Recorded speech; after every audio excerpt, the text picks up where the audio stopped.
Hey folks, sharpen your scissors because Hair and Fur is production ready in Unreal Engine 426. Find out how you can simulate and render true strand-based hair, fur, feathers, and more to create convincing humans, animals, and creatures. Watch this step-by-step guide from Epic Evangelist Mario Palmero in our latest presentation on the Unreal Engine YouTube channel, Hair at a Strand Level. The Unreal Engine Short Film Challenge Australia is a wrap. Over 1,800 participants, many with no previous Unreal Engine experience, took part in 2 weeks of training, after which 16 finalists proceeded to create an amazing diversity of films, all created in just 6 weeks. View the full showcase of talent at vimeo.com/showcase/UE Australia and make sure you don't miss the entry that won $50,000. At CES 2021, General Motors partnered with global live brand storytelling agency Invent to reveal its electrification strategy in an immersive, mixed reality opening keynote experience. Saw GM design, engineering, and technology leadership set in a mixed reality LED arena with virtual environments powered by Unreal. The technology created a series of locations, including the Zero Theater, the Bright Drop Warehouse, and more, each of which was designed to immerse and engage the tech-savvy CES audience while telling GM's electrification story. We're thrilled to introduce Unreal Futures, a new, upcoming learning series and gateway into exciting, interactive 3D careers. You'll have access to free, hands-on courses from industry professionals and get to add your first real-world project to your portfolio, no experience necessary. Learn more about Unreal Futures and sign up for updates on the Unreal Engine feed. Fans of His Dark Materials can now conjure up magical companions from the hit HBO series using a new augmented reality app. Hop over to the feed to discover how Framestore is using AR to assist with mental well-being by putting personalized daemons in your pocket. Robots are in full control in the open-world action RPG Atomic Heart. Uncover details about the gritty game's development and find out how Russian developer Mundfish benefited from Unreal Engine's gameplay ability system in our tech blog. Now to say thanks to our top weekly karma earners, shoutouts to Clockwork Ocean, Ailcon01, T. Sumisaki, Shadow River, Luna Nalis, Andrew Bindra, Mama Marcis, Crewdimer, Ben Vlodke, and PKN77. When asked by DCA Studios to create a cinematic for their game Curse and Vengeance, Anderson Rohr delivered the beautiful scene you see here. Watch the full piece in the forums, get a peek at their production process, and see even more of their work on ArtStation. Set in a dystopian future, you'll fight your way through various corporations, cults, and corrupt groups in the fast-paced, top-down shooter SA Proxy. Navigate through conflict and intrigue throughout the original story, and wishlist SA Proxy on Steam. And last up is a short cinematic by the Legend of Micah called The Dragon Sisters. Bringing live-action filmmaking experience to their animated shorts really helps them pack a punch. Head to the forums to watch the full concept and share your feedback. Thanks for watching this week's news and community spotlight.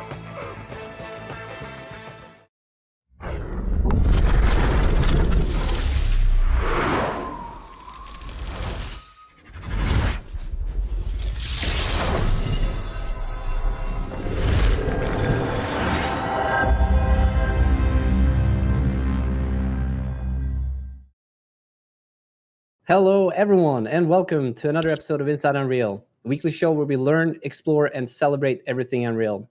I'm your host, Victor Broden, but I do want to make sure that I mention all of the amazing guests that we have on today's call. Please welcome Jesse McCulloch, Program Coordinator at Microsoft.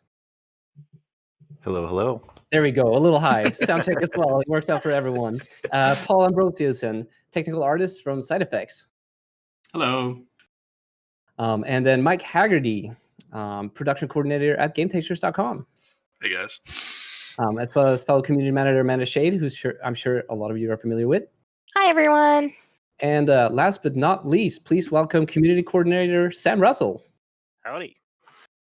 All right, so as you all probably know from the title of the stream, we are going to announce the winners of the 2020 Epic Mega Jam today. That's why we're here. So not really our typical cadence, but sure will be a lot of fun. We're going to play some games, talk about them. First of all, I do want to take a quick mention to make sure that we thank all of our sponsors. Some of them are on this call. Game Textures, Microsoft, as well as Side Effects have been generous enough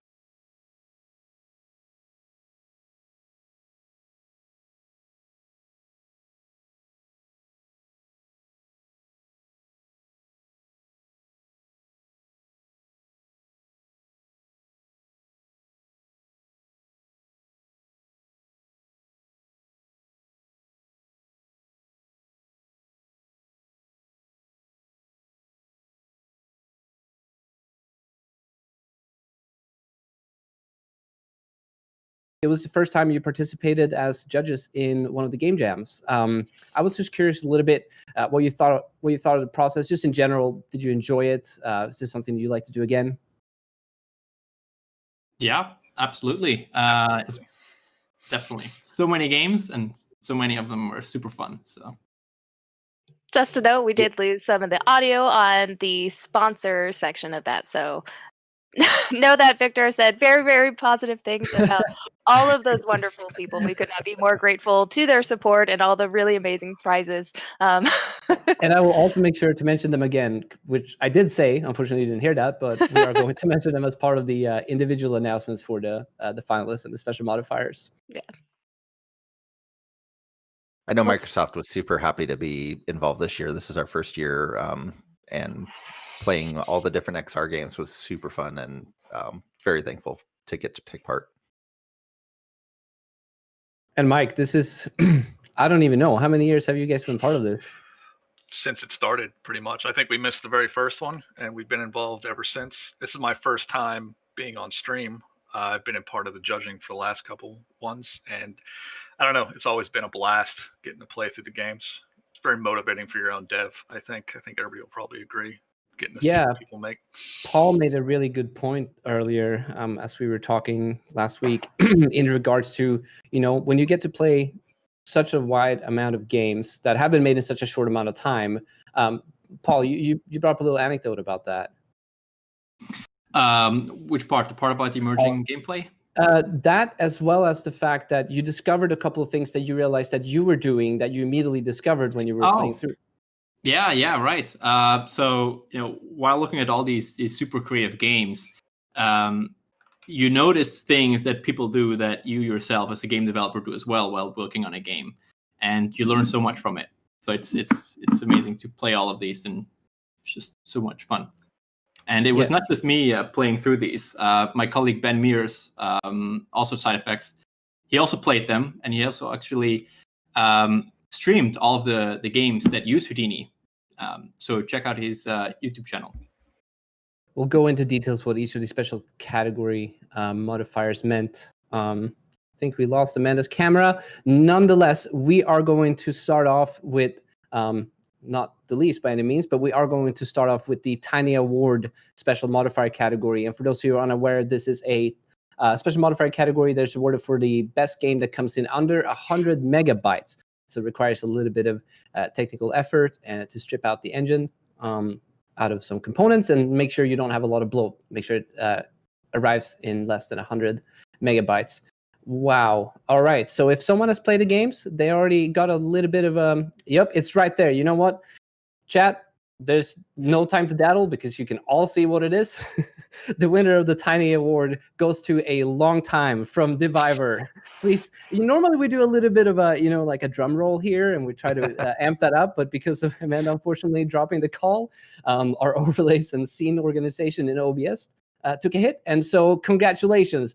Let me go ahead and get that ready for you so that we can play it. And there we go. I need this in full screen. I know y'all can see it like that, but all right. Let me see if I have some audio too. Let's see. Can you all hear it? Oh, looks like I lost all of my audio. I'm sorry about that, chat. Let me figure out what happened there. That's a new one. It's going to be a little bit difficult to talk about this if I can't hear anyone.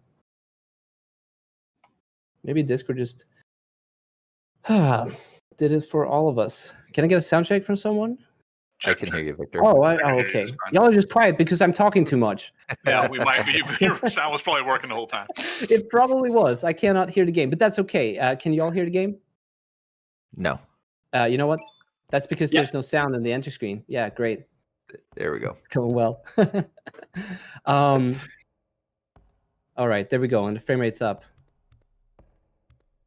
So first off the bat, I know while we're talking here, this is going to be a little bit of a different viewer experience.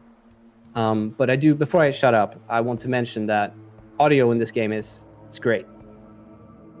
It's definitely part of the experience, in my opinion. Like a very integral part of the experience, to be honest. very trippy. Yeah, that's for sure. Trippy is a good word. Immediately, I liked how there was sort of nothing told me what to do. I just had to discover what all of this was about myself. And I'm not sure I still know. Oh. Nice little kill volume there, making sure that we can continue. Always a good option in case you don't have time to QA test every single part of your game, which is very common. Loved some of the... I think some of it is shader work, especially in here. Wow. And sort of combining different tricks of reutilizing materials and assets. I got a little afraid at first. I was like, I wasn't sure what I was supposed to do, and it turned out like, okay, that's just a little mesh. Yeah, I think those backgrounds are all like render targets. I'm curious if those are actually the perspective of the player itself. Sometimes it's hard to see, but it's for sure a cool look. I think my commentary in this game when we were talking about it during judging was basically like, this is the worst kind of fever dream, 10 out of 10. I don't know, I kind of like just jarring weird experiences like this, so I really enjoyed this one for that express purpose.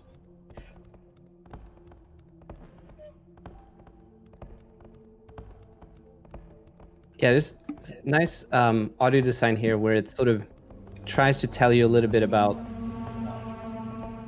I wouldn't go as far as say the story, but it brings you along the experience without having to do too much else. It sort of builds up.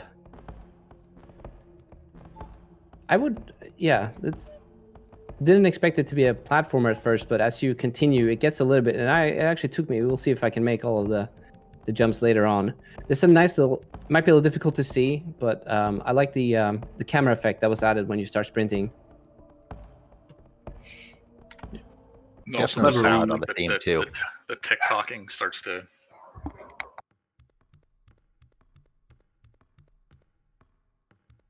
Yeah, and this was actually also one of the games that submitted for the special category that used Houdini. So in the description, the developer mentioned that this was actually the first time that they used Houdini, using the 2-month license that we offered for the Mega Jam with side effects. So surprised to see that they created something cool with that.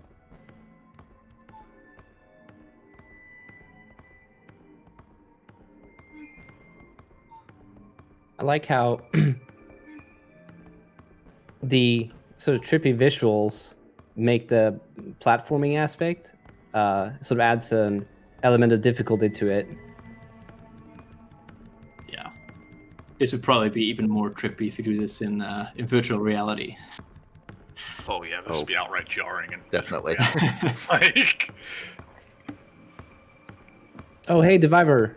Good to see you in chat. Congratulations. I guess it's in order.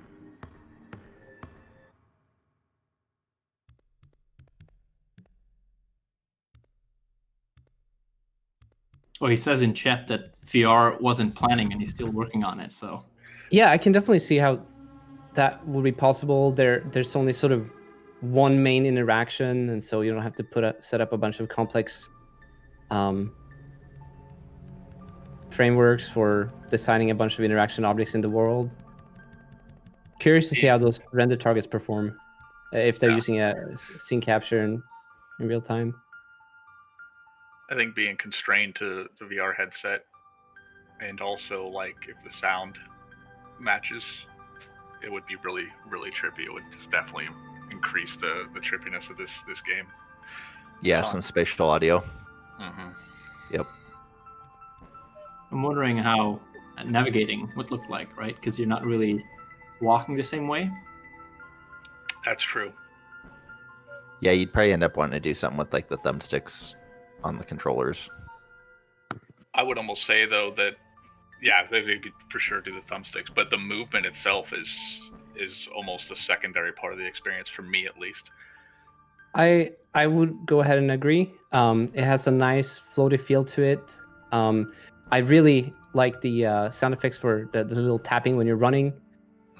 tells you a lot about how you're moving. Okay, so these were the jumps that I guess I'm not a. Yeah, I shouldn't have said anything. Yeah, I did a couple of times as well here. Oh, there you go. All right, so I'm going to end the playthrough here because I want everyone to be able to play the game for themselves, instead of watching me failing a couple of times on the jumps like I did when I played the game before the stream.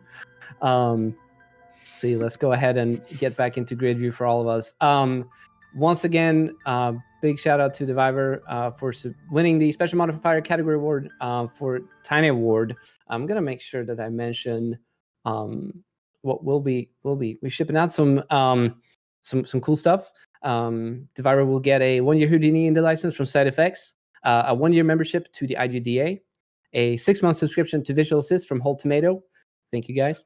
A 1-month GameTextures.com subscription, as well as the Brushify Environment Shaders Pack from Joe Garth and the Stylized VFX Starter Pack from Reem May, as well as a feature playthrough on the January 28th live stream, which we just did. That's this. Yeah. We'll also be featured on our blog later down the line. It's been great. I think, yeah, we got a couple games to go through here. So why don't you just dive in? Jesse, you have the floor. So Microsoft sponsored the Is This Real Life category, and we're very excited to announce that Babel Builder by Bards of Babylon took that prize category. This was a really great game, and I think Victor's got some video that we're going to show of me playing it earlier today. And so I think I'll talk through that a little bit, and then I've got some notable mentions as well. Let's see, Liam, can we get the video playing? Go ahead. There we go. I'm realizing that I cannot share this to you right now, Jesse, because of the new setup we're doing it. Oh, I guess that works. Ultra-low latency. The internet's good. A little bit. Yep. So this one was great to play, and one of the nice things is there was a PC version and also a VR version. So the first time I played it was actually in the PC version. And once I got in there, I just really wanted to see this world in like the VR aspect of it. So you come in and there's this partially built tower, kind of Tower of Babylon, and all these little guys. And the idea is that you have to use the people to kind of go in and start building on this tower. And so it really fit with the theme in a few different ways. So, it's been a long time, but the tower's not done yet. And then also it just takes a long time for these little guys with all their construction pieces to move up the tower. And we'll see that, through the gameplay here. But then there's also this aspect of like exploring this whole island. And as time goes through, we'll see, day switch to night. And they did a lot of great work with the lighting and effects there. And it was, in short, a really fun game. Did anybody else play it? Yeah. I love this game. It was my first pick. Almost as soon as I played it, I was a little worried because I played it early on, and I was a little worried. I'm like, was this it already? This is just in the same vein as like those God games that I really like Black and White and whatnot. It felt right in vein with that. I had a lot of fun. I only played the PC version. It's probably a whole different experience than the VR version, which would be pretty cool. Yeah, it really is. And this is one that I played a few different times because I really wanted to see how tall I could get the tower. And it takes a while for all the little guys to walk around that tower. So you kind of get invested in this game. So like the last time I played it was for like 45 minutes. And I think I got the tower up to like level 13. And you start at, level 3.5. Oh, wow. Yeah. Way further than I got. A lot of time just kind of sitting in a chair watching people build. So that was kind of fun. At first I was like, man, I wish I could speed these people up. But again, it kind of fits into the category of it just takes a long time to get through this game. And I think that's more of a feature than a bug, that there was no way to kind of speed it up. So there was great music throughout it. The gameplay was done. You can see we're starting to transition to night. And I love the night mode because all the lights go like this red kind of view with the clouds in the sky. So just overall a lot of fun to play this game. So congratulations to Babel Builder and the Bards of Babylon. Very excited. Bards of Babylon. Yeah.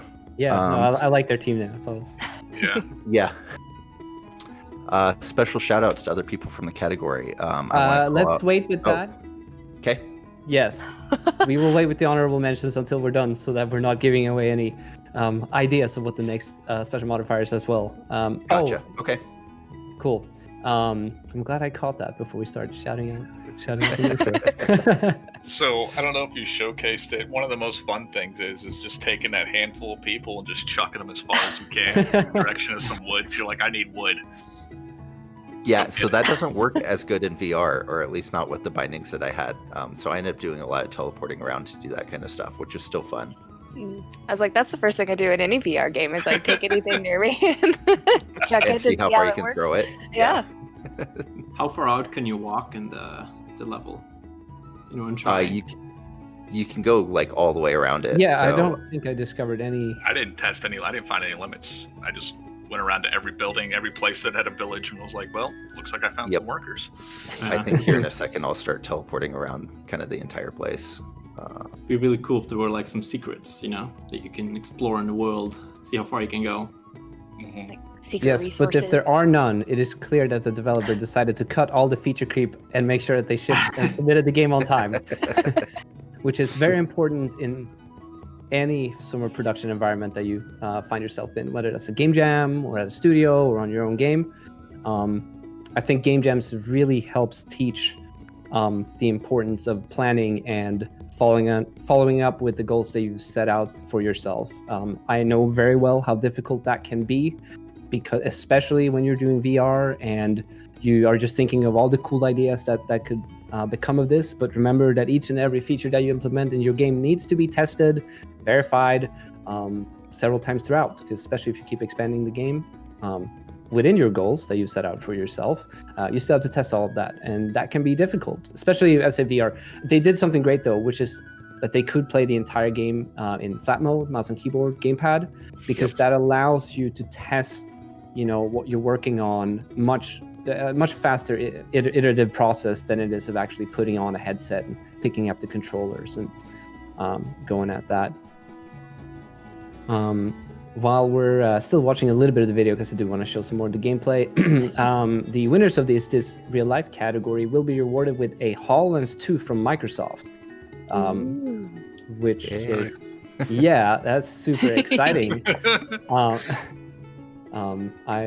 I myself have had a chance to play with one, and it's nothing short of amazing. So I'm just going to say that. Congratulations. As well as a Azure Kinect development kit from Microsoft, which I'm sure you can figure out some interesting ways to combine those two technologies.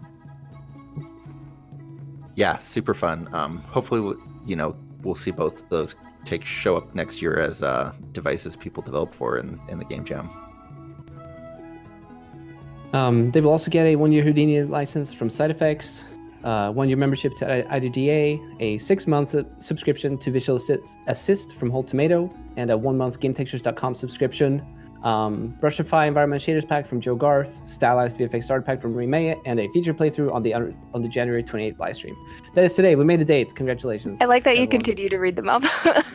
Well, I mean, the date part. Well, You guys are formulating because it's things. funny. That's the chance I have to get to be like, that's today. We're doing it. You got your prize. Ta-da! Made it out.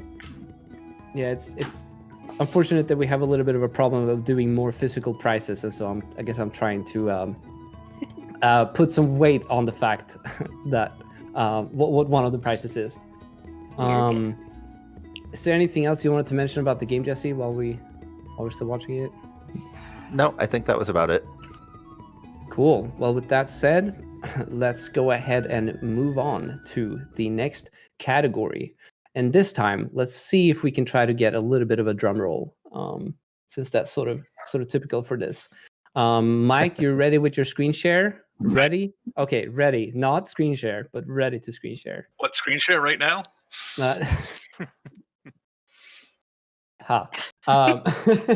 So for our next special modifier category, this is a new one around. Kitbash 3D is one of the sponsors for the jam, and we came up with a bash category, and in this case, a genre bash, which is for the most original bash of one or two or more genres. The game in question, I think we all very quickly agreed that we had never played a combination of these two genres. I will also say that it was extremely clear what the genres was. There was no question. We didn't have to go look at what they filled in the sheet. That stood out to me. And I think with that said, let's just go ahead and announce the winner of the Genre Bash special modifier category. Can I get a drum roll, please?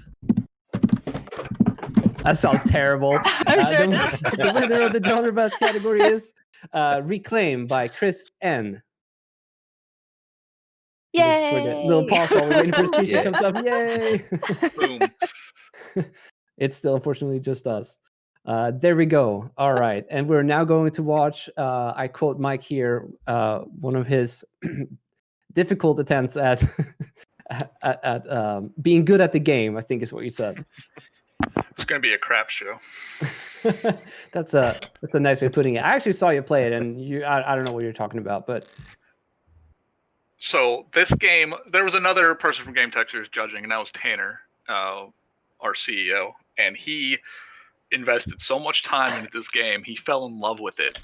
So he couldn't be here to play it today, which, sucks to be him. I get to do it. But it's a lot of fun. And it was just such a unique bash that, like Victor was saying, we had never seen it before. Like, I had never seen this sort of thing put together this way. and it was also not. I will say that they didn't just. I didn't feel like they just crammed like one of the genres in. I think he had a goal of the platformer, and that was trying to think of what else could work with this. And as I'm gonna spoil it for you if you haven't played the game yet. But the comment, look at that jump! Are you kidding me? I've been practicing this exact level Yeah, for like 8 hours before this, just You're to way make sure I better than didn't I love it. was. Yeah. Tanner would never let me live it down. I believe, although the music was made prior to the jam, the developer actually produced all of the tracks for the game. They were pre-made, but I still wanted to shout it out because I think it's cool to see that the person didn't just download something; they actually utilized something that they had made themselves, which is impressive. Where was I? Oh, I was talking about the two genres. As you'll end up seeing right here, nice timing, yeah. Is that this sort of speedy speedrun platformer turns into a turn-based combat game, where how well you performed throughout the speedrun gives you either a boon, like it either makes you stronger or it makes you weaker during the turn-based combat, which I thought was awesome. So there's a great incentive to sort of try to be as fast and collect as much as possible so that you make sure that you can keep progressing throughout the turn-based combat. Now, Mike just blew through that because he's clearly so bad at the game. But you actually have to pick which element you decide to fight on. So there's a little bit of tactics involved in how you decide to shift your health versus power. These red lines, if you drop down there, you actually you get less of that meter. I don't know what to call that generic power. Perhaps it has a name. But Just health and whatnot. yeah, you just get less of health and power.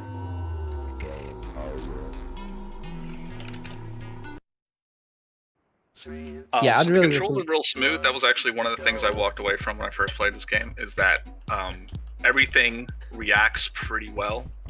There's no real problems with like figuring out, where things are and where you're landing, where your feet are, stuff like that you sometimes find in platformers. Yeah, the menu, the main menu was also something that I was, impressed by. It felt very snappy, like very clear what you were doing, like the setting the control scheme in the beginning. Using gamepad or mouse and keyboard. It's something I'm gonna borrow in the future. Isn't that one of the, there are a lot of artistic, a lot of ways to express yourself artistically. In video games, it seems as the culture that everyone sort of likes is that if you see something good, we generally just love seeing someone take that and make it even better.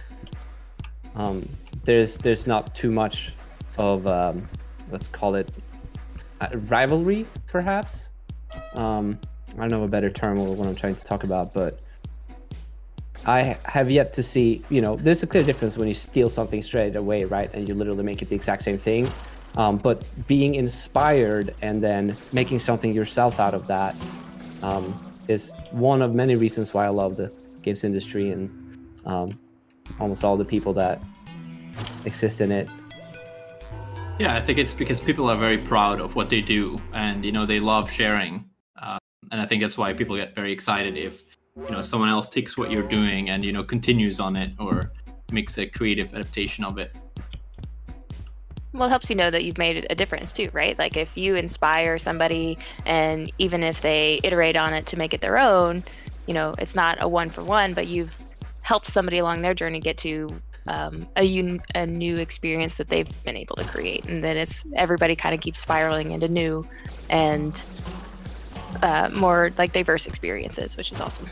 Yeah, well, if you like video games and what you did make someone make a great video game that you can then play, of course you have to love that whole process, right? Like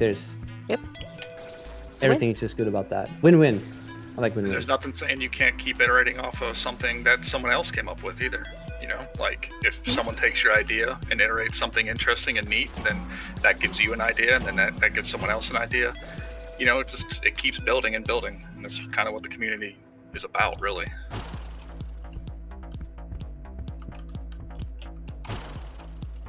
Nope. Ooh. The word Try to speedrun it. I was trying to. First time I made it that far in this run, so I was like, okay, how do I get past it? And I think with that, we can leave the rest of the excitement of the game and the puzzles and the turn-based combat to all of you out there. Hope you go ahead and play it. You will see a full list of the winners on the forum post, as well as the itch.io page with links to download the games, and on the Unreal Engine blog sometime soon, as soon as we get it up. All right, super impressive. Once again, let's do a little weird headset. Round of applause. Trying to share the love. Yeah, super impressive. The winner of the Genre Bash category will receive a couple of special prizes from Kit Bash. I believe it's an individual license for 10 world kits from Kit Bash 3D, a 1-year Houdini Indie license from Side Effects, a 1-year membership to the IGDA, a 6-month subscription to Visual Assist from Whole Tomato, 1-month GameTextures.com subscription, and the Rushify Environment Shaders Pack from Joe Garth. And I guess y'all can guess what the next prize is as well. Yeah, I'm not even going to go there. Y'all figure that out. Could be anything. Could be I don't anything. know what I'm gonna pick to Reddit. And he very specifically didn't say it, so kudos. Let's move on. The next winner of our special modifier category prizes actually took home 2 of the special modifier categories, plural, English. And Paul, would you like to say a couple of words, or make this as exciting as we can? Yeah, let's do a quick drum roll first, because if I say, or I guess I can. So this game we were very impressed by. Let's say I don't think I can say more without spoiling who it is. So let's do a quick drum roll. All right. Get the actual name. It is The worst Marsh's Journey. That's the winner. Hooray! Hooray! That's better. All right, so let me start sharing my screen so I can play it and talk about why we thought that this was the winner. So first of all, this game was really polished in our opinion, and this creator said that he was completely new to Houdini. Right, he hadn't used Houdini before, and he said that Houdini was, very important for this project. A lot of the stuff that you're going to see in this game uses Houdini's procedural technology to create things in a more iterative and procedural manner. So the creator describes that all of these platforms that you see in the game, as soon as we get past this cutscene. Yeah, so Paul, I think we should repeat if it wasn't said already. This was the winner of the Procedural Magicians category, as well as the Army of One. Yep. And those two fit fairly well. We spoke about it a bit earlier because if you use Houdini and you're a procedural magician, once you have your procedural tools, you literally are an army, right? You can create lots of content really fast. So a few examples of that are these buildings here, which are these coffee mugs. They built them procedurally, so they can just change a couple of parameters and get a couple of variations, as well as these platforms or these plateaus that you walk on and you have to platform on. Those were all created using curves in the editor. So you can literally just place curves, and Houdini will automatically generate geometry from that. And especially since this game, revolves a lot around jumping on these platforms, having created that type of procedural tool, makes it very, very, very easy for you to expand upon that and create lots of content without, having to go back into a DCC and modify it. So the goal of this game is, collecting as much candy as you can and getting to the next level. So as you can see in this description here, try and destroy as much as possible to get the candy.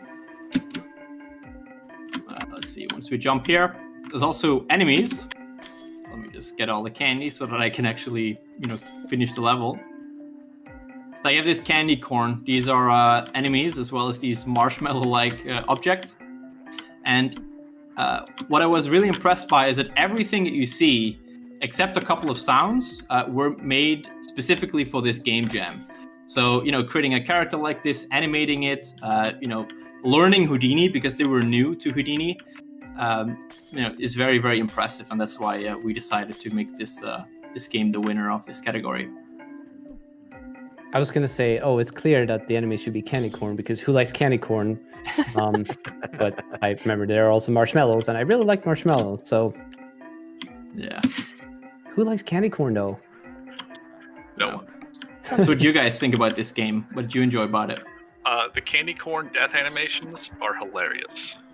I just, for whatever reason, I just would smack a candy corn and it just amused me how they fell over backwards over themselves. Yeah. I love the fact that it's I think I say this often for the gems that we select as the winners, but how it's a complete game that has a lot of potential for growth, where you can continue. Yeah. That's not to say that a finished experience isn't worth it, but you can still finish an experience and still, show the potential. And in this case, also demonstrate that the tools are there to just continue to build the game, right? Yeah. There's a second type of style or level that comes after this once you get enough candy to enter the hot air balloon that you see over there. So that's why I'm running around and trying to kill as much as possible. Because I think you need 3,500 pieces of candy. Actually, I think you need 2,500. It is? It's either 2,500 or 3,000. I don't think it's... All right, let's try. Let's kill these two guys and then go in there. 3,000. Oh, there we go. Hey. We made it. There you go. So let's take a quick look at the next part, I guess. Yeah, that sounds good. Just having all the cutscenes, the intro and the little narrative, it really helps tie the experience together. Even though you might look at it, it's like, it's just a hack and slash platformer, right? And it's those little juicy things that really makes the whole experience feel like a game and not just a bunch of prototype mechanics, right? Yeah, and they also did some smart level design here where you go to a specific area, you do your thing there, and then you loop back over a couple of areas you've already been, but those are now different. Because as you can see, I have this lollipop thing here. Later on, I'll dip it in some sort of thing, and then it gets becomes an axe. And then now I can use that axe to walk back through where I already came and destroy these here, right? Which is something that I previously couldn't do. I hadn't got that far, so that's pretty cool. Yeah, let me see if I can find it. I don't think I need to collect all the candy to be able to do that. I kind of like how he dances with the music too. It's a really great aesthetic overall. And I think it's those little touches, right? Like you see how the candy swarms around them, and those really add just that like next level of polish, Yeah. and makes it like you've mentioned, a more solid experience. And Ben's actually linked that they put a devlog together. That's right. So if you want to go through and see some of their process or their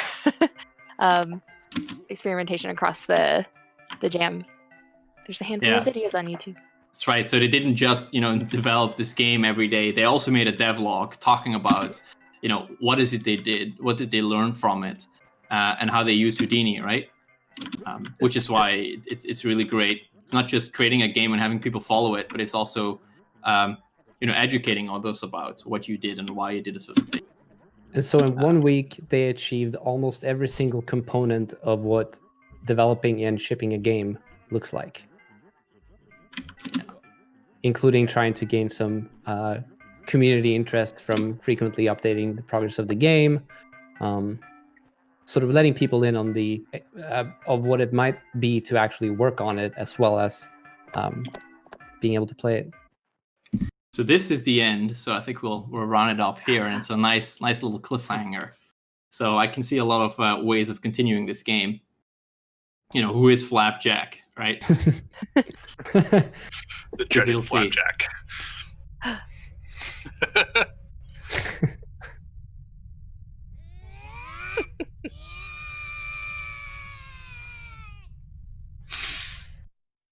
Yeah, and looks with so that, great. that's the end. So yeah, definitely awesome. shout out once again to Jacob Reynolds. Check out his socials and the devlogs, which are also linked in the chat. And with that, I'll run it off here. Thank you, Paul, and thank you, Jacob. It was a pleasure. I have my notes in order. I'll go and rattle off a couple of, just to make sure that we mention the sponsors as well, since we didn't have the opportunity to do that because audio cut out when I was doing that earlier. But the winner of the Army of One category is actually receiving a custom branded Unreal Engine laptop from Falcon Northwest, which is also just a custom PC company based out of the Pacific Northwest. Awesome people, amazing computers. This one is looking flashy. Didn't prep a picture for that, unfortunately, but it is on the itch.io page where you can see the fancy Unreal Engine logo slapped on the back of the laptop. That's so boring, me just talking about that instead of my bad. Sorry, Kelt. I'll take that upon myself. They'll also receive a 1-year Houdini Indie license from Side Effects, a 1-year membership to the IGDA, 6 months visual subscription to. Oh, you know what? I need to combine these because they're actually doubling almost on all of the prices, because both the procedural magicians category as well as the Army of One had a couple of there. So I think that's pretty much it. And a couple of the marketplace packs from Joe Garth Rumey, 2 years membership to the IGDA. It's good stuff. Once again, let's do a little bit of an applause for Jacob. Big Up actually took home 2 of the special modifier categories for the 2020 Epic Mega Jam. Very well deserved. Yeah. Very well deserved. Yes, indeed. And now, to make sure that we continue the momentum of announcing and playing these amazing video games, it is time to move over to our top 3 finalists. Are you going to say something, Amanda? Looks like you're ready to say something. I was responding Nope. to somebody. All in right. chat. Just looking into My thinking face. Yes. And so, Sam, are you ready? Ready, not screen share, but just ready before we do the infamous awful drum roll required. However, I do want to say that the next game was complete experience that. How should I put this? I think most of it will come out as we were playing it because I don't want to give anything else. So why don't we start with that? The winner of the 3rd place in the 2020 Epic Mega Jam, drum roll please, is the Rude, the Mad, and the Ugly from 5 Fancy Mustachios. Mustachios. Oh, we should have all gotten mustaches. Oh, There are a few of I them. missed opportunity. That's a good shout. Next time. Team names. Okay, it goes without saying first that I will probably butcher this because apparently my wit is not as good as I thought it was. And these games are great at reminding me that. It's been a long time since the locals ran me out of step. But even though I ain't set foot in the town in years, Let's turn this one up a little bit for chat if you can. sometimes a man just don't forget what another man done to him. And the only way he's going to let it go is with the application of Oh, I think you muted it entirely, Sam. Yep, I think I did. My bad. Now you have to do all the voiceovers. Yeah, that sounds like a.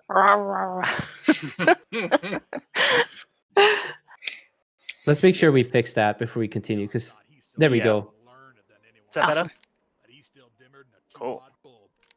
If he's so damn smart, he cut down on all those fava beans that are rotting his insides. You can smell the man long before you see him.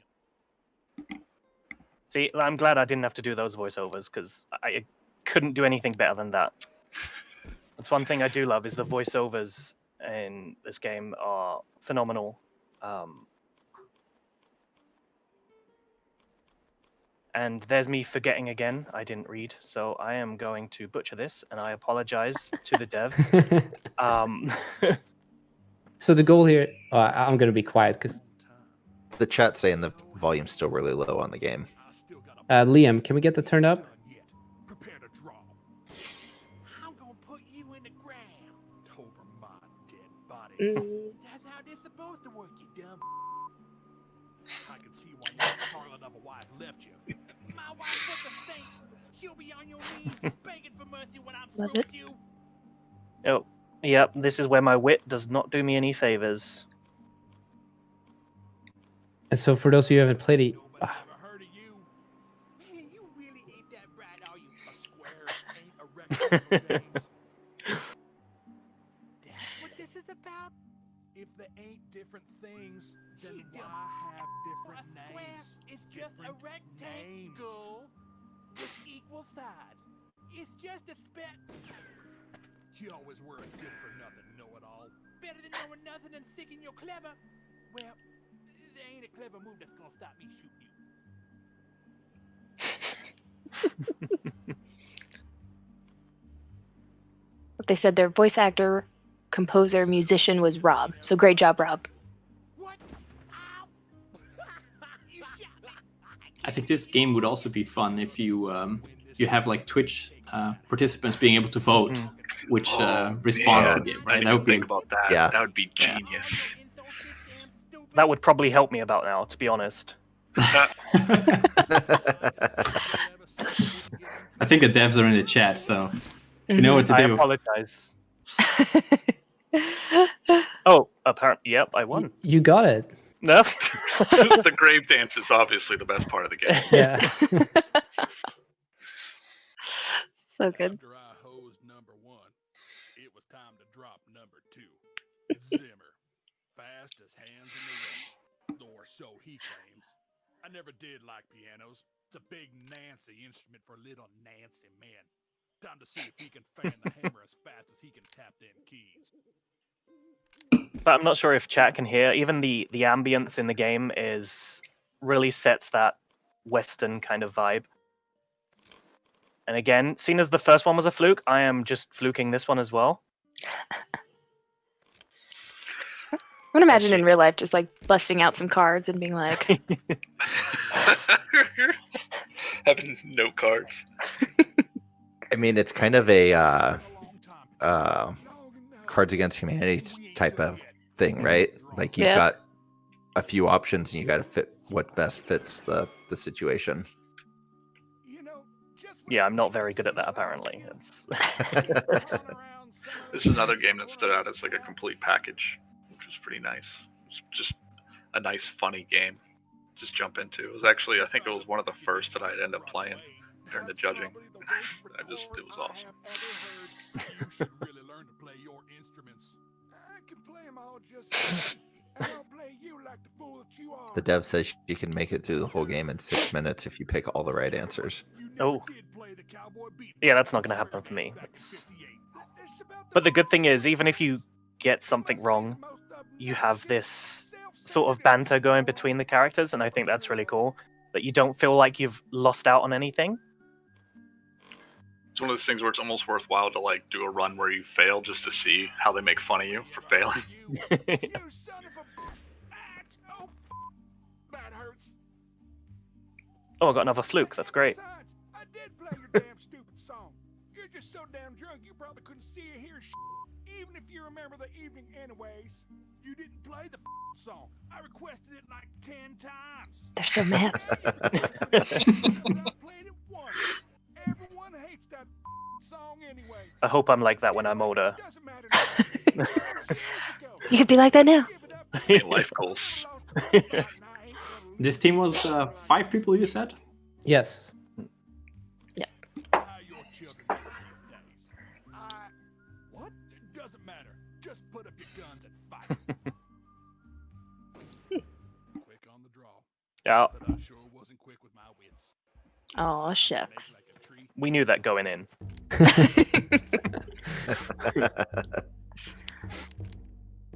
All right. Should I- Yeah. Let's leave the next let's call it entanglement between the characters for everyone who wants to download and play the game, which I recommend you do. Once again, You'll be- big shout out and some form of a clap, applaud, and yays to Yay! my fancy mustachios. It was a pleasure. So an immediate laugh when I realized what the game was about and how they tied in the theme, which I thought was very, very clever. Now, to make sure that we do mention all of the fancy prizes, this is actually where Intel comes in place, because every member of the team will receive a i7 10700K processor from Intel. They'll also get an individual license for one World Kit from Kitbash 3D, 1 year Houdini Indie license from Side Effects, a 1-year membership to the IGDA, a 4-month GameTextures.com subscription, a 6-month subscription to Visual Assist from Whole Tomato, a whole slew of marketplace creators pack from Drowning Dragons, Joe Garth, and Remay. I'm gonna have to say that a few more times. So Say it with your best Western accent. Remay. Only a couple more beers before I can pull my American. A for accent. effort. Yeah, thanks. Appreciate it. Not the first time someone has me try to do that. And as well, a featured playthrough on the January 20th live stream. Congratulations to all of you. Thank you so much for participating in the jam and giving all of us a great time throughout the judging process. Without further ado, to make me not be too long and all of this, even though I know I could hang out with all of you guys here all day. But we got work to do, and I know everyone out there wants to know who the winners are so they can go and work on their games or not work on their games. The second place finalist for the 2020 Epic Mega Jam is, and I need to realize who's supposed to play this. Mike, are you ready? Yes. Awesome. Let's go ahead and do another one of our fancy drum rolls. The winner is Mike. I want to hear you say it. Eon's Unfolding. By Sarshal. Yeah, so I see chat's talking about drums. If we were in the studio, like the whole idea of 2020, I was supposed to bring my snare drum in or some form of drum and actually play that on the stream for once, because we were talking about it. We never did it. But then the And apocalypse. instead, we got worse. I could get my daughter's drum kit if that's needed. Just little plastic drum. Should work perfectly. So this game is a sort of Civ-like, 4X strategy kind of game.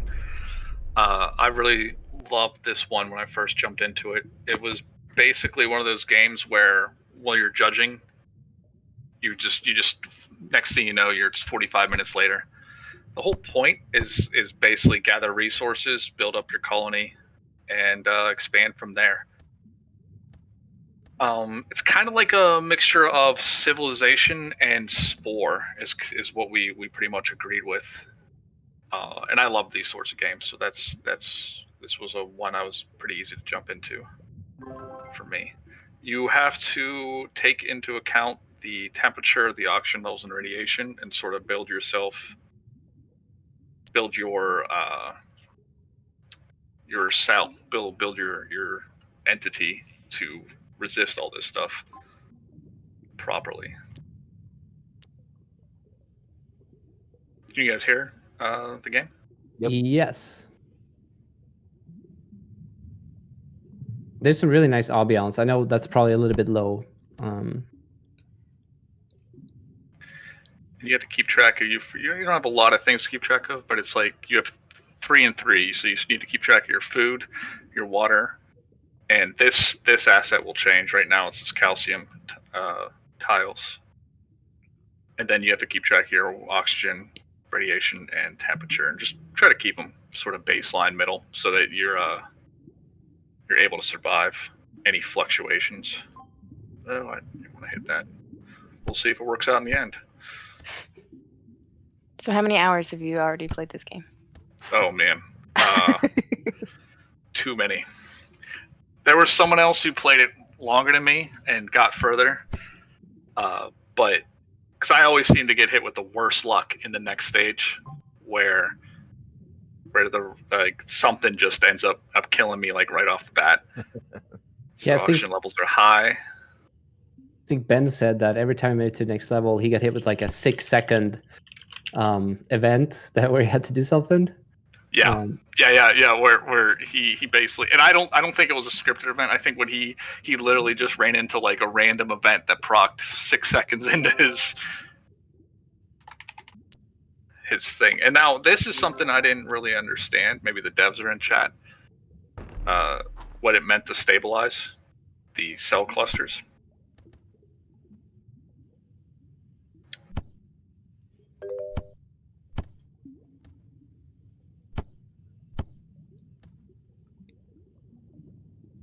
Did anyone else play this game?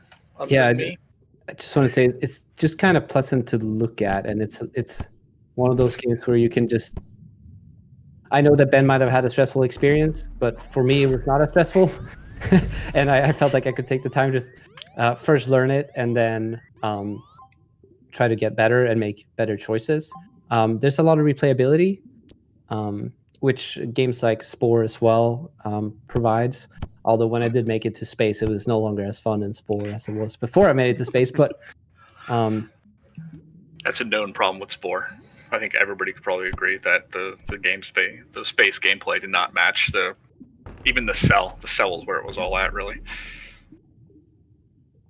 I just love all the colors too. Like, this is just a really beautiful game.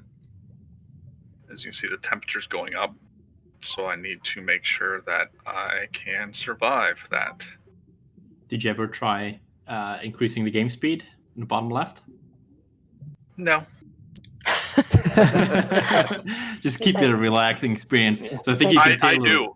That's actually I'm noteworthy for that in my like when I'm playing like Civ or like Sins of the Solar Empire or anything like that with friends. They're always like, "Oh, let's just put it to like ×2," and I'm like, "No, I'm fine. We'll just sit there. I got hours to spare." My thoughts have always been like, if I didn't have 12 hours to set aside for Civ for my one more turn, why am I even playing right now? I feel that. I'm like, I want to sit down and play some Civ. Do I have 8 hours? Yeah. Do I have 8 hours? Let's make sure that's set aside first. 8 hours. See, everything's pretty much stabilized. yeah, it's looking in good. terms of I was hoping temperature. we get to show the next sort of advance. I think we're close because I have some of these that I can use. And that was something I didn't actually expect that. I just thought for some reason that you'd stick around in this the level of English, Victor. This mode. Well, that's the Complexity? name of say. Evolution. What's the word I was looking for? And then you don't. I don't want to spoil it yet if you haven't seen it, but it's upcoming. And it fits nicely with the theme as well, right? Mm-hmm.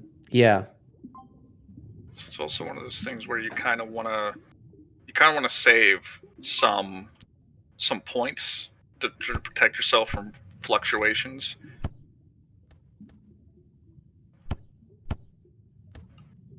Because they can hit fast, like right here, cold.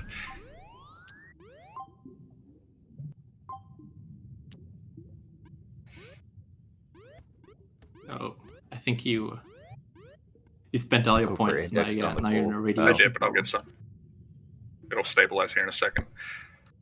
See? No, maybe not. I'm dead. I'm joking. Should be okay. And the one thing about this game that's kind of cool is that there we go. Fast forward 1 billion years. This was actually a cool thing where this comes up. Now we're in the next area, which is basically like the civilization stage, or the early Stone Age stage. I would say this is probably akin to. Wouldn't it be nice if we were all just pink little blobs Oof. instead of apes with opposable thumbs? Like, what are these for even? I'm halfway there. We're having high oxygen problems. Nice. So if you can see the map, oxygen's like really high. So, and fixed it with 1 point. Was there a third stage? I don't think so. Okay. No. Yeah, if But so, I I'd would have make it- wanted there to be one. I mean, Put it that way. realistically, you want endless stages for this. This is Yeah. very much. I would put this as like, this is a great veg game. Like you put this on and like, I have hours of just vegging out to this game so far. So I just want to listen to it. Like the ambiance is so good that when you first put it up, I didn't even realize it was the game, even though like I've heard it before. I was just like, oh, I'm enveloped in sound and. Like a jungle forest, right? In this stage. It's pretty nice. Yeah, the last one I was like, oh, there must be an aquarium nearby, you know. Yeah, I'm curious, like if you were to take this game further, right? Not saying that you should during a game jam feature creep, but if you were to take this further, like, you know, what other types of mechanics would you be able to introduce here? Perhaps, you know, multiplayer, right? Be curious if you can like build a little army and then, you know, use these resources to compete with other people. Yeah, and you that can would add, be pretty fun. So right now, it's basically so cold that I can't. Yep, there we go. And I had spent all my points trying to upgrade to combat that. So there's a point where if your growth, because like I was capped out on cold, so if your growth is high enough, you can actually offset your loss as long as you're able to eliminate the amount of population loss you're taking via your evolution points. So yeah, that was this. I really liked it. I played it for hours. Congratulations, you guys. yeah, to Sarah Erickson and Marshall Constantini. Another one little applause. Congratulations. Yeah, I was impressed with the amount of mechanics they all got working, and we were all able to play the game, and it all came together for them, which I know can be so difficult in those last couple of minutes, hours, I should say. Hopefully it's hours. Last couple of minutes, then it's rough. As always, we recommend package often, package early, package often, and submit before the deadline.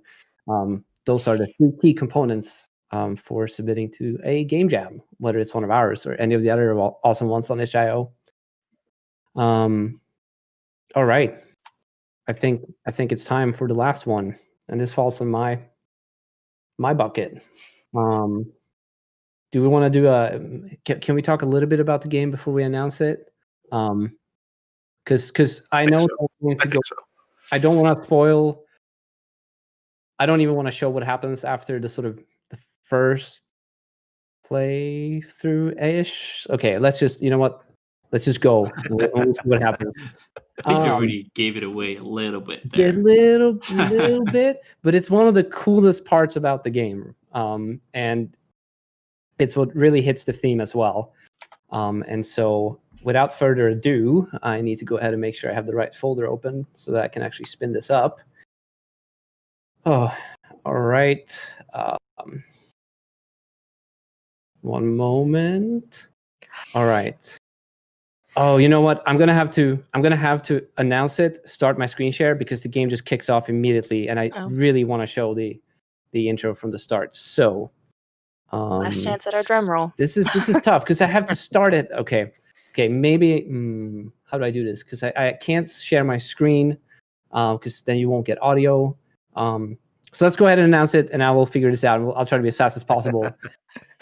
The first place finalist of the 2020 Epic Mega Jam. Shitty drum roll, please. Special drum roll. Forfax Castle by Team Wispy Boys. Woo, woo, woo, woo, woo, woo. iOS. All right, I'm going to try to be as quick as The possible game here. is anything but Launched it. wispy.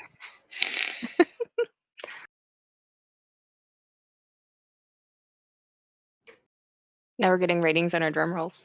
Yeah. Are they good or bad? That one was not bad.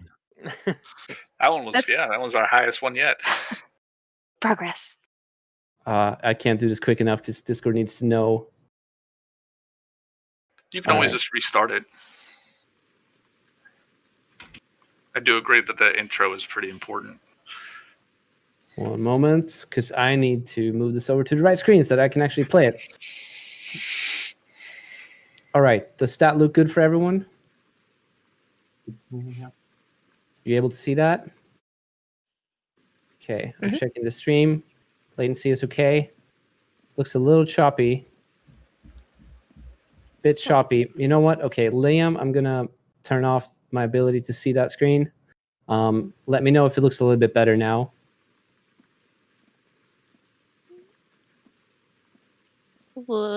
Still a little choppy, but Still a little choppy. We'll get I have the- nothing running.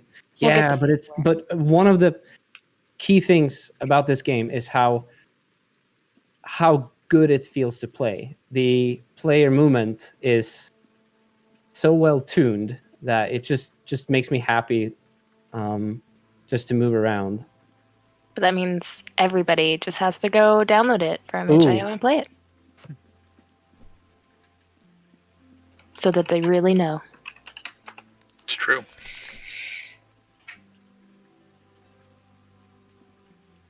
Gonna let the game speak for itself for a little bit.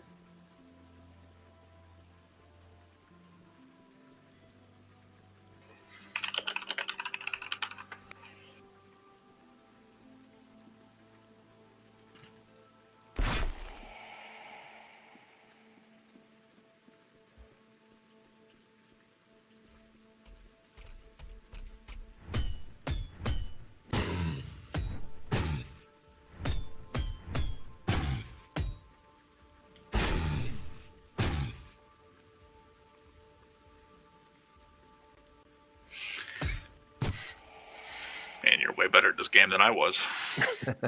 Yeah, I was about to say. He's been practicing for hours, fine-tuning the controls. I did discover a couple of cool things. The combat system is much deeper than you expect when you first play it. I did much better on my first playthrough actually than now. I didn't have to drink this until way later. Were you able to carry more than one? No, No. it's just one. Yeah, that's okay. So I found out the hard way because I was like, "Oh, I'll just Same. grab both," and I was like, "Oh no, what have I done?"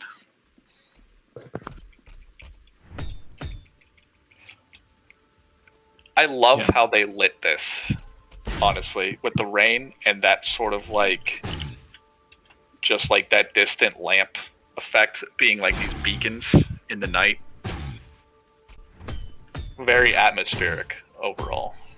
It's kind of like the lighting mode or the special buffer mode you can turn on in Unreal, like the detail lighting. I've always wanted to try and achieve that, and I think they managed to do that really well.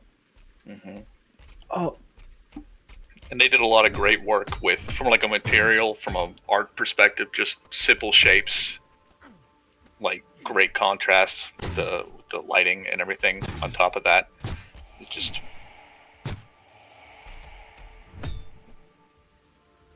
waiting for Victor to start yelling. You're like, you're distracting me. Stop talking. I mean, it is that Dark Souls esque I can't focus. Shut up, guys. where every move matters. Ah, he's still not dead. Come on.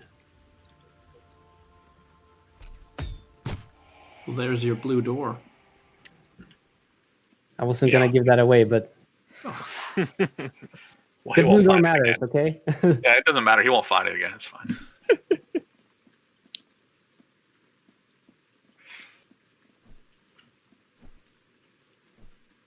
Yeah, I'm gonna need you guys to talk because I don't think Oh, too much focus. I might play drums for 20 years of my life, but I am not very good at multitasking.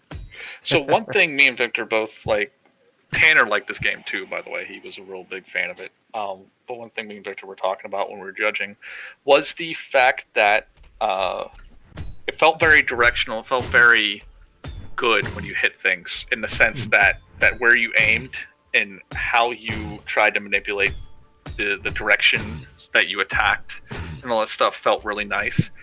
Because you can get around this guy's guard if you angle your thrust or your attack right. Like, you don't necessarily have to just parry attack.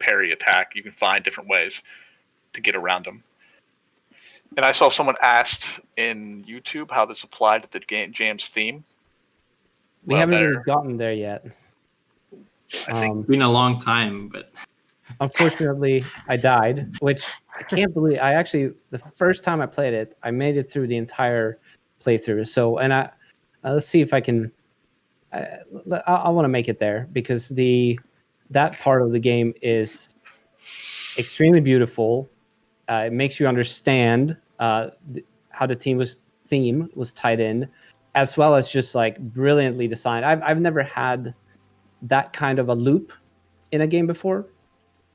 Maybe someone else in chat can grab that potion before someone in chat loses their Oh mind. yeah. You're right. I was like, I'm at full health. I don't need that. See, there I am. I'm talking and can't play it. It's down here, right?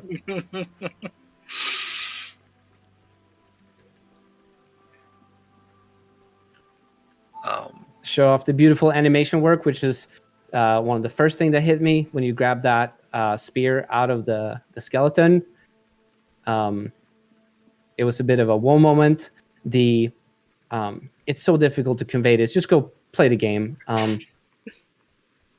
It's difficult to convey sort of that I don't know if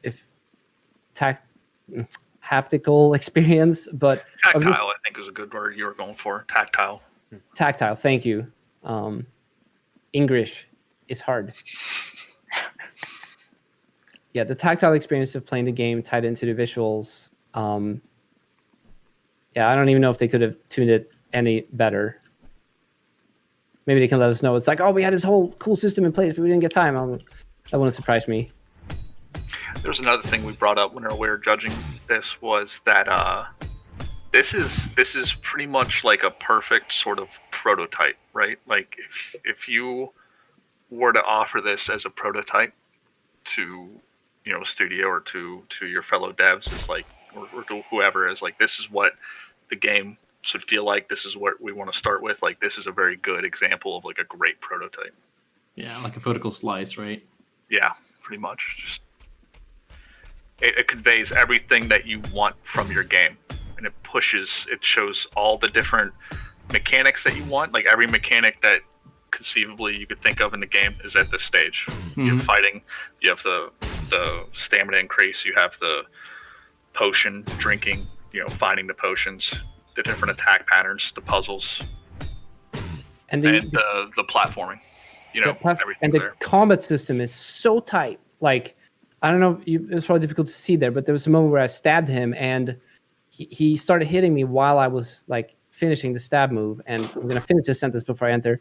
And I was still able to block that hit, and that just means that system is very well tuned. It just runs cool. And now I'm gonna shut up.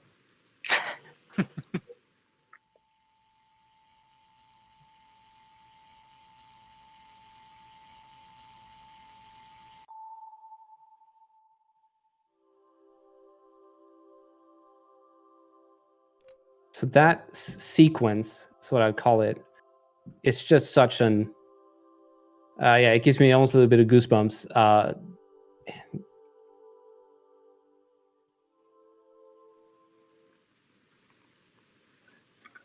First time I made it here, I was like, wait, what? And then and then I remembered because I actually saw the yellow key lock on my first playthrough, and I thought, that looks very much like a game designer placed it there intentionally. And so once I made it through the door again, that I guess isn't there. I knew what to do. So I think I'm going to end it here, since I already spoiled what I'm about to do here. But it continues. There are more things to the game as what you'd expect from an RPG. See if I can quit out of this and we can go back to grid mode. I'm going to leave the stream up so that we can get the thirst back, Liam, and then we'll continue to talk a little bit about this. As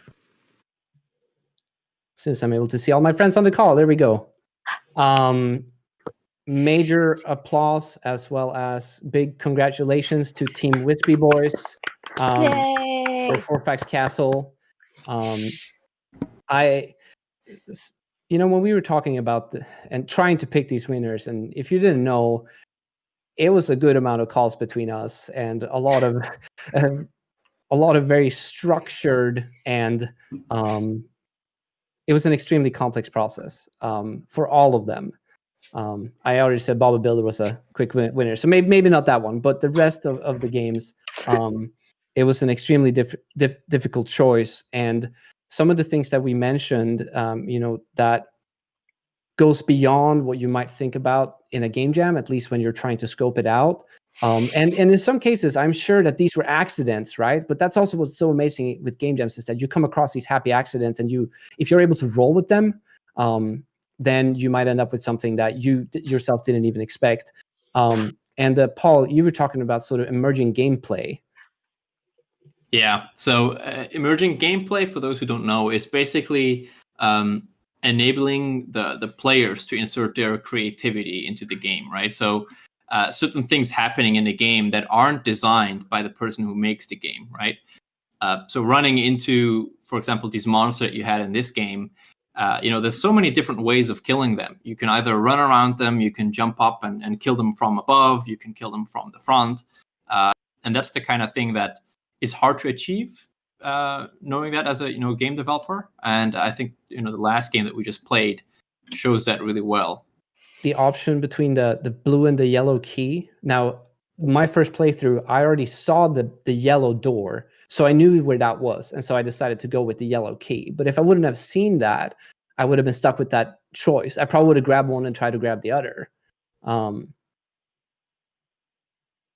Yeah, I was a little speechless playing all of these. Actually, it was at that point where you're just like, wow, I need to brush up on my skills and find some really good friends to be able to accomplish this, because just being able to get everything that you're planning for the game jam into the game on time in such a short amount of time, it's very impressive, and it's something that we should all strive for in our journeys as creators and developers. I guess I should go through the prizes just to make sure that everyone is aware, and then I can keep swooning about how amazing our community is with the amount of games that they're able to push through. For those of you who were asking, Team Wispy Boys was 3 people. Get some more notes here. The first place prizes are receiving an awesome NUC from Intel. It's the N19 QNX, the NUC 9 Extreme. Which is a super powerful, tiny little computer that you can run Unreal on. You can play video games. They'll get an individual license for 6 world kits from Kitbash 3D, a 1-year Houdini license from SideFX, a 1-year membership to the IGDA, and a 1-year GameTextures.com subscription. They'll also receive a 6-month subscription to Visual Assist from Whole Tomato, Move It, multiplayer locomotion system, marketplace back from Drowning Dragons. I can see a cool little addition to Forfax there. It's always what everyone asks, like, "Can you make it multiplayer?" And that the answer is usually yes, it's possible, but it's very difficult. And then there are 2 packs from Remay, the Lightning Electricity VFX pack, the Portals VFX pack plus interactions, and the Teleportation System VFX plus blueprints. And so with that, I want to take a quick moment and give a large shout out and thanks to all of our sponsors for the jam. Without you, it wouldn't be as exciting to announce, or I would say probably not to win the jam. Of course, it's fun, but being able to provide you all with a couple of, I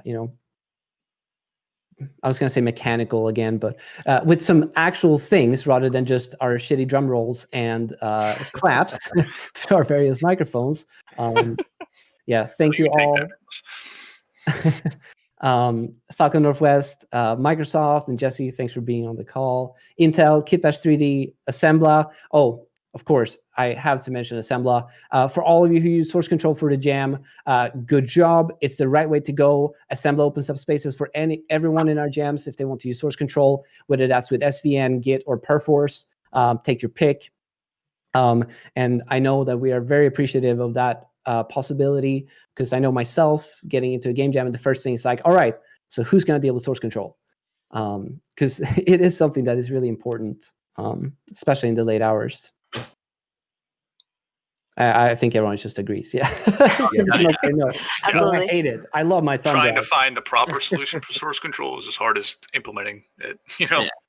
Source control is even more important at game jams because it might take some time to set it up, but knowing game jams, having participated in a couple, you're going to get sleepy, and once you get sleepy, you start making mistakes, and that's when you're going to need source control, the most.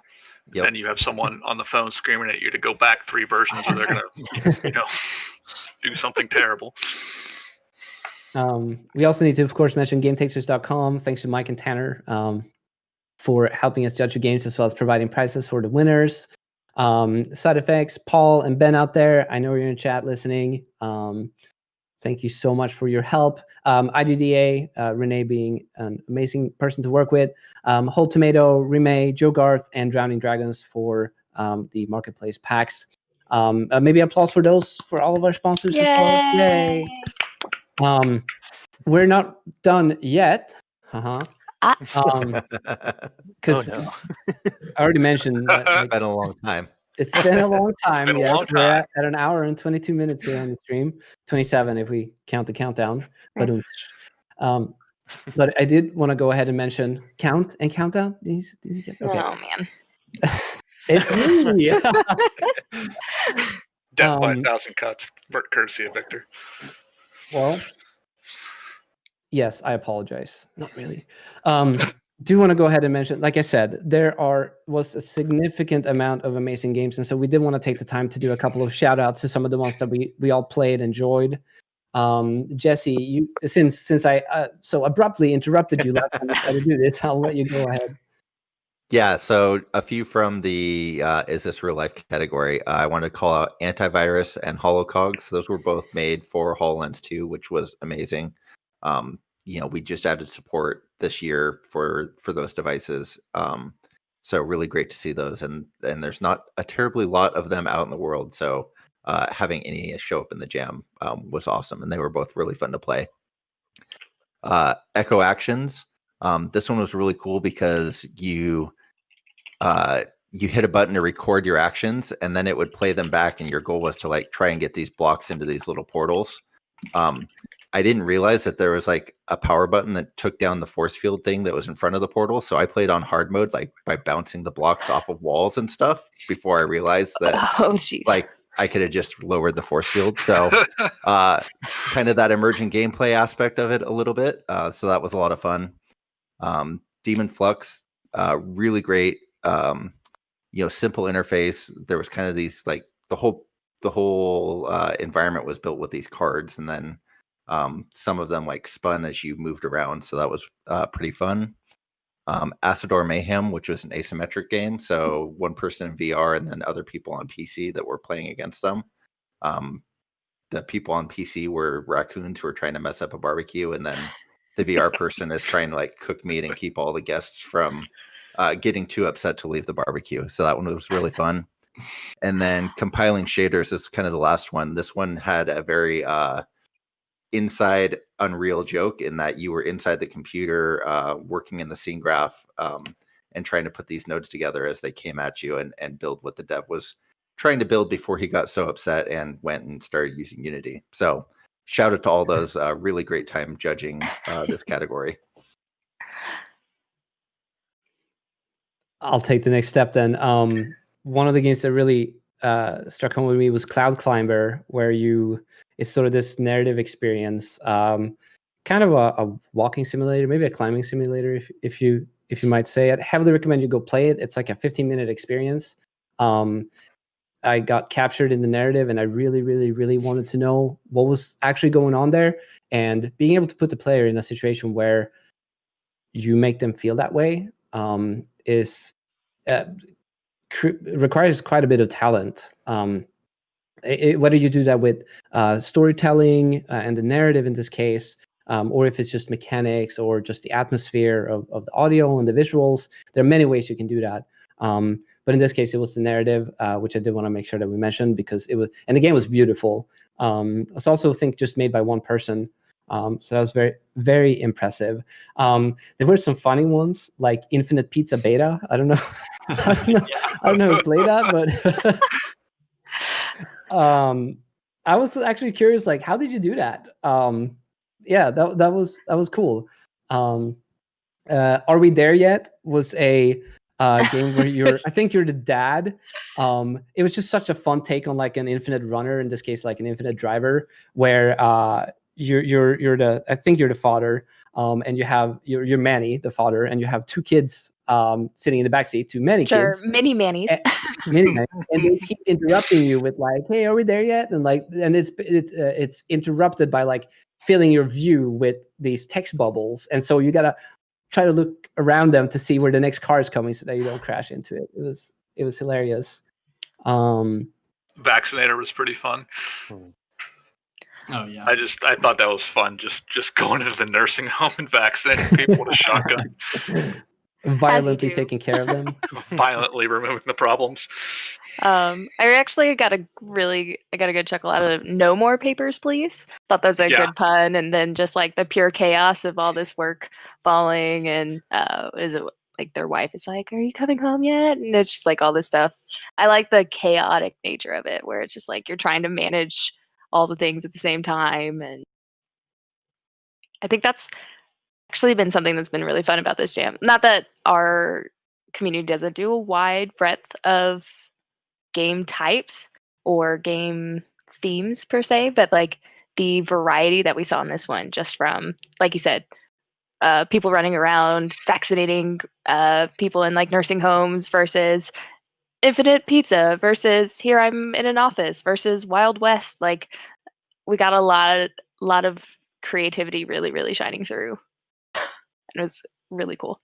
I did want to just quickly make sure that the video you're seeing in the top left, that is taken from all of these submissions from the Game Jam.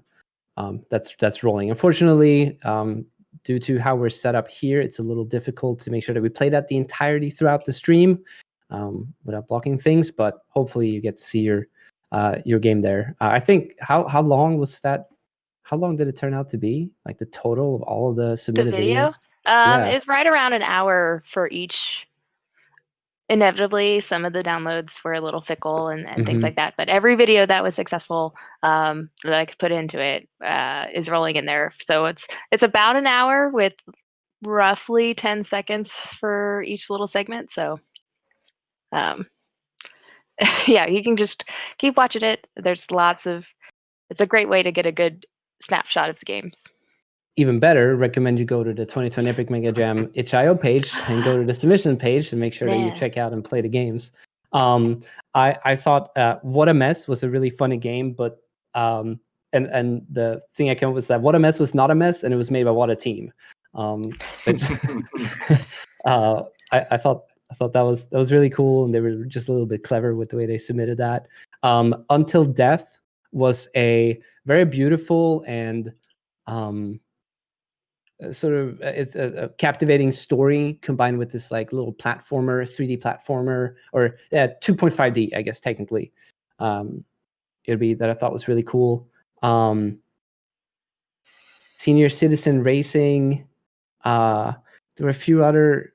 There's so many games. Out of 357, I think is what the final tally was. After a couple just got deleted, unfortunately. If any of you accidentally did that, that sucks. I don't know what else to say. Be careful. Make sure you cannot upload a build after you have submitted it, but you can still delete your game page, and that will take it away from the jam, because at that point we are no longer able to download it. So something to think about if that happened accidentally. Because I think it did drop from 357.58 down to 353. That's and if you had any submission problems, I hope you take that as a lesson for next jam, to make sure that you submit early. You can always submit at any time from the moment the jam starts. You're able to make your game's page on itch.io. You're able to upload a build, even if that's just a text file, to make sure that you have that up there, and then you can continue to update that throughout the submission period. That also allows you to fill in all of the submission fields, which we require a little bit of information so that we can go through it, all of this, including sending you the prices if you happen to win. We are required to know which assets you made prior to the game, etc. And we know that for the first time, if you don't, we do put it on the itch.io page, but it does take a little bit of time. You might have to wrangle, wake someone up at 4 a.m. because you're the one who's ordained with the business of uploading the game, and now you are also required to put everyone's email addresses in, which can be tough. So make sure you plan for that. Go ahead, Paul. I have a couple of mentions still. One of those is Senior Citizen Racing. I just wanted to point that one out. It was a pretty fun one, where you're an old, I think it was an old lady, where you're on one of those carts that they have, right? And you battle against other elderly people to get upgrades that you can then apply in your own racing vehicle, so that you can beat the person all the way at the end. And that was actually also a Houdini game, so I just wanted to shout that out.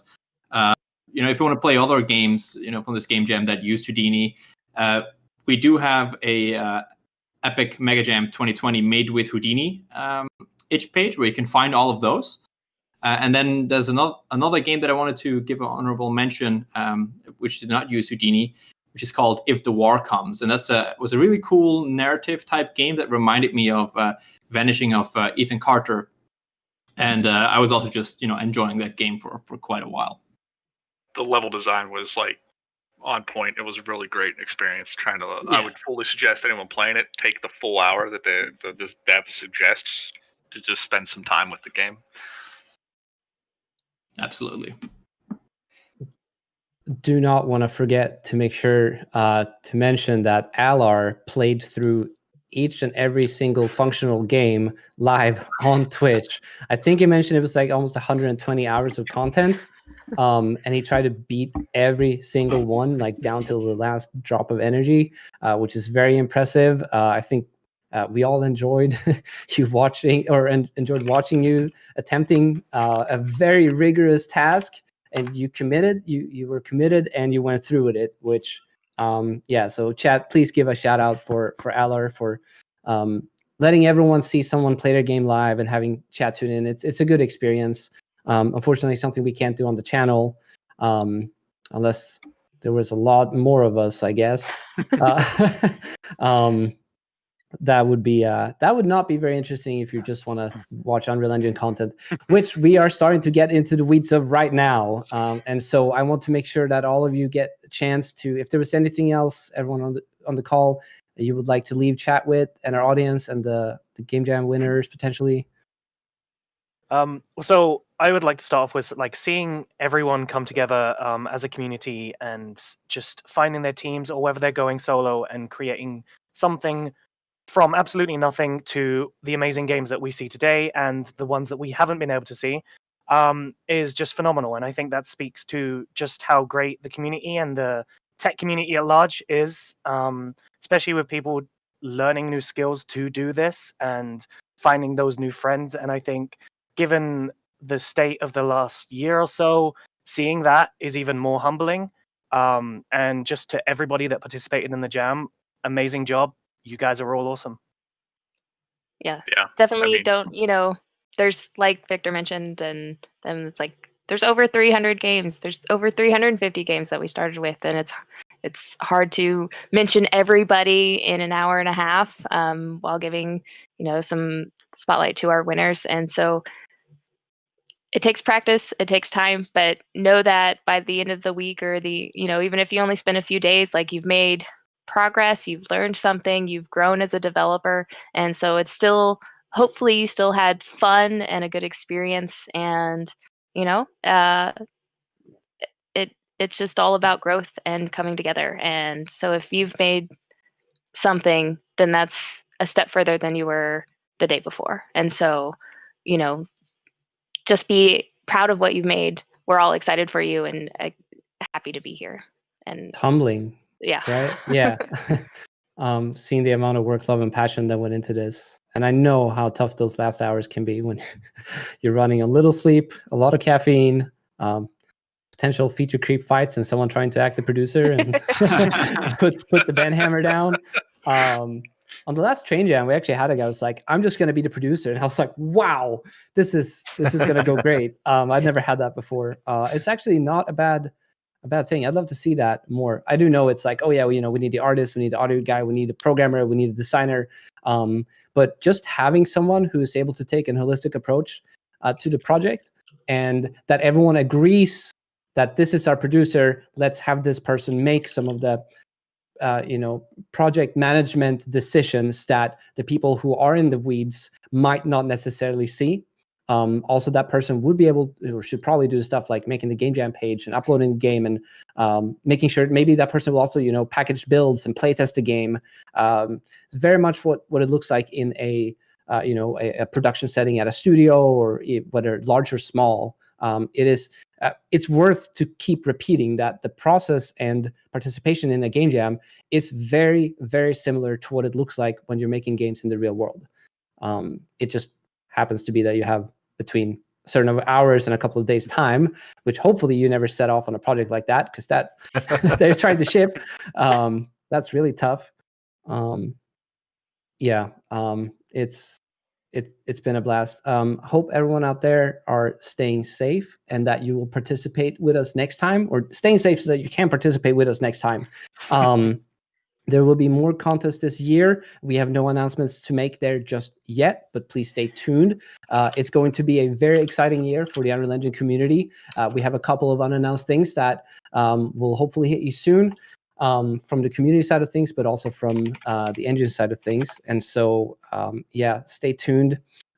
Jesse, anything you wanted to leave chat with? No, again, just really grateful to be a part of this.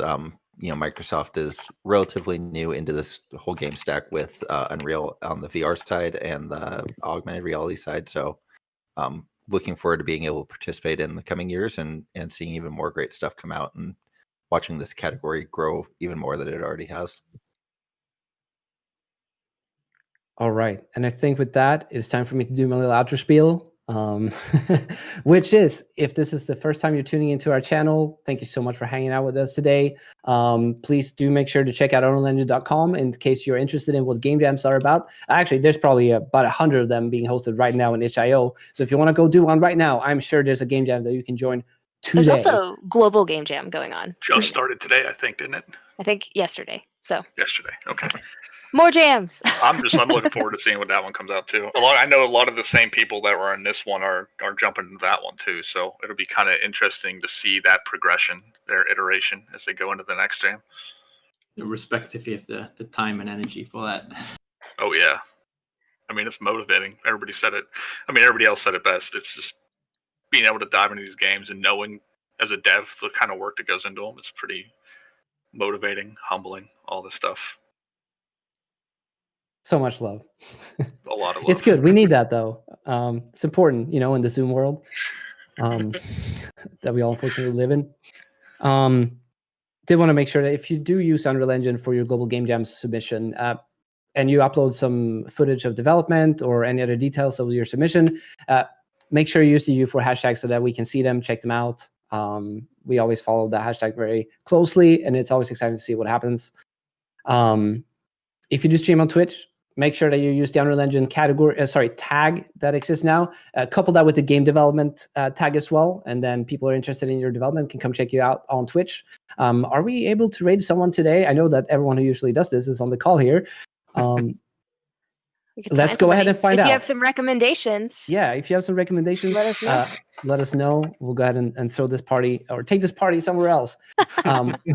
Once we're done, make sure you follow us on social media for all news Unreal Engine. That is where you will also see, first and foremost, the announcements for our upcoming contests, as well as other engine releases and all of the other news in the Unreal Engine world.